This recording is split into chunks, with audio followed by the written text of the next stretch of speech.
आज डे 14 है और कल हमने जो CR और SLR पढ़ा था जो कि डायरेक्ट टूल थे मॉनेटरी पॉलिसी के। आज हम उसका ही थर्ड पढ़ रहे हैं, रीफाइनेंस फैसिलिटी। रीफाइनेंस फैसिलिटी क्या होता है, ऐसे पहले इजी शब्दों में समझते हैं। जैसे कि अगर आपके पापा है, ठीक है, पापा ने बोला कि आप है ना अपनी चॉकलेट छोटे भाई को दे दो, पर आप नहीं दोगे कि नहीं मैं तो नहीं दे रहा हूँ। पापा ने ऐसे बोला कि ना चलो अगर आपने चॉकलेट दी तो मैं आपको एक्स्ट्रा चॉकलेट ला के दूँगा, तो आप ऐसे खुशी खुशी होके दे दोगे कि हाँ चलो लो लो लो। तो इस तरीके से RBI भी करता है, समझो। RBI प्रोवाइड करता है export credit refinance facility to bank. किसके अंडर करता है ये? RBI एक्ट 1934 सेक्शन 17(3)(a) के under, in order to encourage bank to extend more liberal export credit, कि वो और ज़्यादा इन चीज़ों में एक्सपोर्ट के अंदर पैसा डाले। इसलिए बैंक क्या करता है, उनको क्रेडिट करता है कि वो इंकरेज हो ये करने के लिए। सिंपल, ये फाइनेंस वैसे पे इतना छोटा सा ही था। अब आज हम पढ़ेंगे एक नया टॉपिक, इंक्रीमेंट CRR। कल हमने नॉर्मल पढ़ा था CRR, तो आज हम पढ़ेंगे कि अच्छा इंक्रीमेंट CRR होता क्या है। तो it is a temporary measure under used by RBI to manage excess liability in the banking system. इसका मतलब क्या है कि अगर बहुत ज़्यादा पैसा हो गया मार्केट में, प्रॉब्लम क्या होती है कि अगर मार्केट में अगर ज़्यादा पैसा हो गया तो क्या दिक्कत आ रही है? कोई दिक्कत है?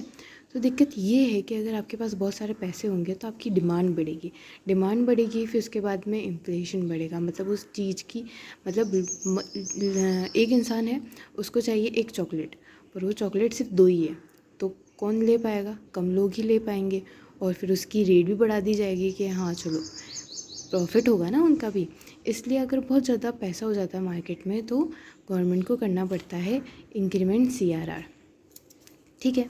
लायबिलिटी मतलब बहुत ज़्यादा फ्लो बढ़ गया तो उसके लिए इंक्रीमेंट CRR लगाया जाता है, ठीक है। It is a monetary policy tool, ये भी एक मॉनेटरी पॉलिसी टूल है, that require bank to maintain an additional cash bank for specific period, कुछ टाइम के लिए।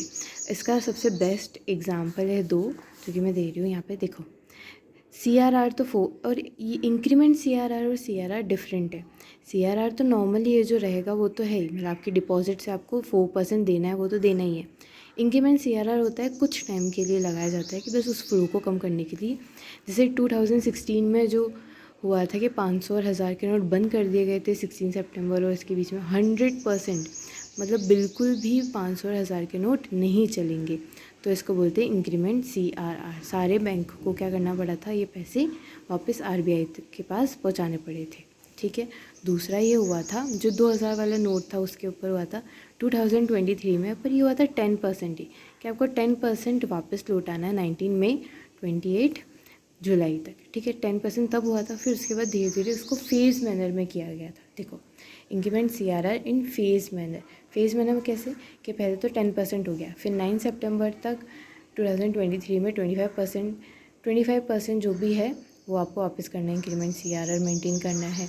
और 23 सितंबर को फिर बचा हुआ 25, फिर 7 अक्टूबर को पूरा 50% आपको यहाँ पे मेंटेन करना है। ये होता है इंक्रीमेंट CRR, जो कि कुछ टाइम के लिए लगा जाता है कुछ पॉइंट्स पे।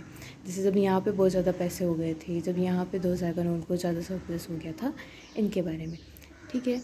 आज यही टॉपिक थे, कल हम पढ़ेंगे इनडायरेक्ट टूल में कौन कौन सी क्या क्या चीज़ें होती है। Thank you.